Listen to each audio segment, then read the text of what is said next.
Hi friends, అందరికీ good morning. ఈ video వచ్చేసి నిన్న నాగుల పంచమి రోజు వీడియో.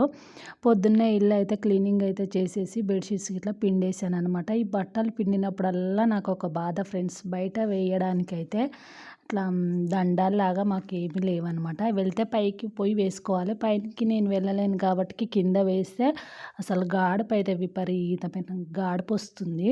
అస్సలు ఎన్నిసార్లు మీదేసానో గోడ పైన, అసలు అవి వేయడానికే సగం టైం అయిపోయింది నాకు పొద్దున.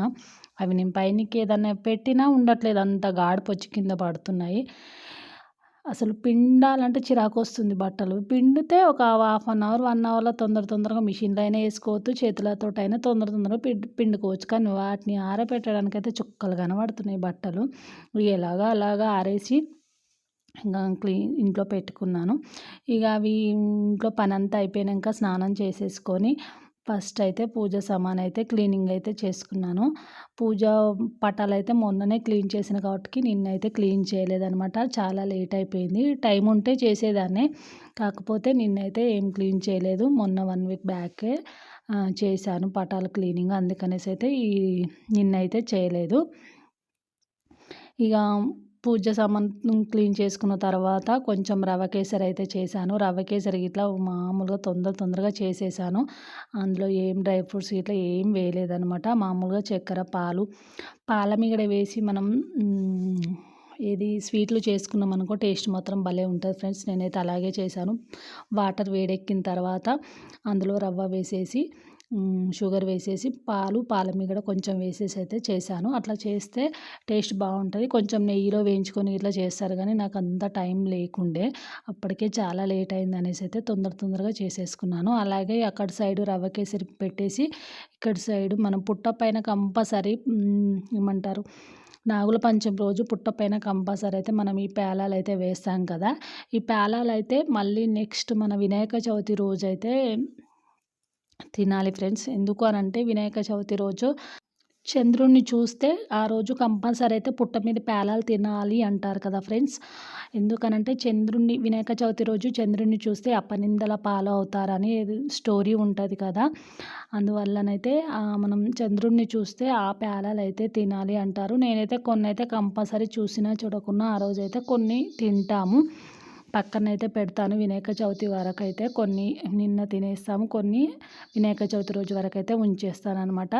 ఇక అంతా అయిపోయిన తర్వాత పూజ అయితే చేసుకుంటున్నాను ఇంట్లో. ఇంకా తొందరగా ఇంట్లోనైతే పూజ అయితే చేసుకొని గుడికి అయితే వెళ్ళానమాట. నిజంగా ఈ సంవత్సరం అయితే చాలా లేట్ అయింది. అసలు వెళ్ళడానికి మళ్ళీ దారి ఇట్లా కరెక్ట్గా లేదనమాట. అంటే ఎప్పుడైనా చెట్లు ఉంటే జేసీబీ తోటి కొంచెం క్లీన్ చేయించేవాళ్ళు.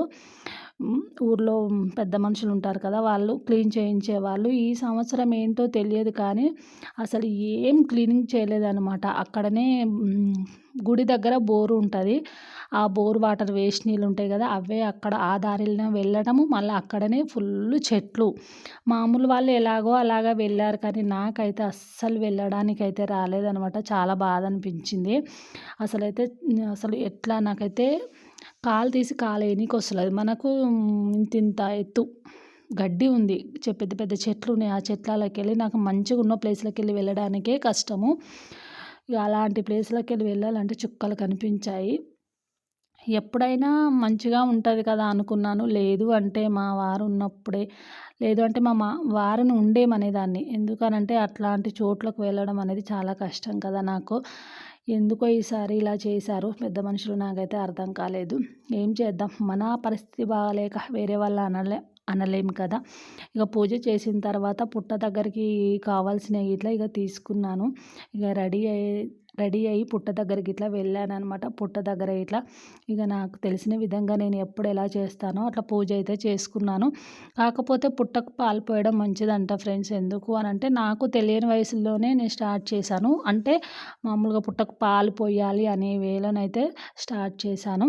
కాకపోతే ఎందుకు పోస్తారు అనేది అప్పుడు స్టార్ట్ చేసినప్పుడు తెలియదు. ఇప్పుడైతే చాలా మంచిదంట. నాగదోషాలు అలాంటివి ఏవైనా ఉంటే ఇట్లా పోతాయంట.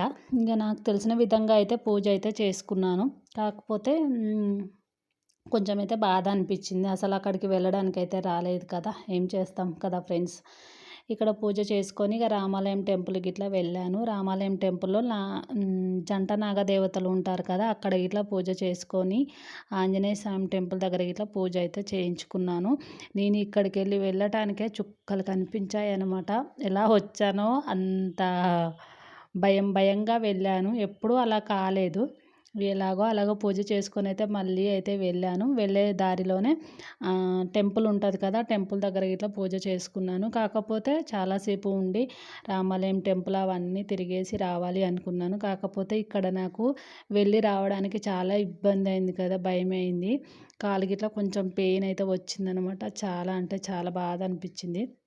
ఇక అన్ని టెంపుల్స్కి అయితే ఏం వెళ్ళలేదు. రామాలయం టెంపుల్, సంతోషిమాత టెంపుల్ అక్కడ అన్నీ ఉంటాయన్నమాట. అక్కడికి వెళ్ళలేకుండా ఓన్లీ పుట్ట దగ్గరికి వెళ్ళి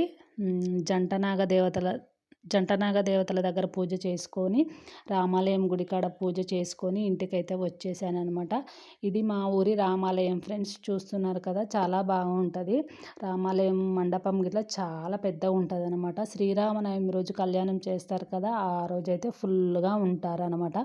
ఎక్కువ అంటే జనాలు ఉండేది కళ్యాణం అప్పుడు, మాలలు వేసుకుంటారు కదా అప్పుడు, మాలలప్పుడు అయ్యప్ప మాలలప్పుడు ఉంటారు, కళ్యాణం అప్పుడు ఉంటారు. ఎక్కువ మండపంలో చాలామంది ఉంటే భలే ఉంటుంది కదా, ఆ 2 టైమ్స్లోనైతే ఎక్కువ మంది ఉంటారు. ఇక్కడ ఇట్లా పూజ చేసుకుంటున్నాను. నాకు తెలిసిన విధంగా అయితే చేసుకుంటున్నాను. ఇక్కడ పూజ చేసుకొని ఇక తర్వాత ఆంజనేయ స్వామి టెంపుల్కి వెళ్ళాను. పంతులు ఇట్లా చాలా అంటే చాలాసేపు అయితే ఉన్నారు. ఎందుకనంటే ఈరోజు ఇక అందరు ఆడవాళ్ళు వస్తారు కదా, పూజ చేయించుకోవడం కోసం టిఫిన్ చేయకుండా కూర్చున్నారంట పంతులు కూడా. ఇక పూజ చేయించుకొని కొద్దిసేపు అయితే కూర్చున్నాను అనమాట ఆంజనేయ స్వామి టెంపుల్ దగ్గర. చూడండి ఫ్రెండ్స్, మా ఊరి టెంపుల్ చూపిస్తున్నాను. చూడండి, ఎదురుగా ఉండేది రామాలయం టెంపుల్, నేను కూర్చుంది ఆంజనేయ స్వామి టెంపుల్. చుట్టుపక్కల మొత్తం చూడండి, ఆంజనేయ స్వామి టెంపుల్ పక్కన నేను కూర్చున్నాను. ఇప్పుడు రామాలయ టెంపుల్ ఎదురుగా కనిపిస్తుందా, అక్కడ సంతోషిమాత టెంపుల్ ఉంటుంది. నచ్చితే ఒక లైక్. Bye friends.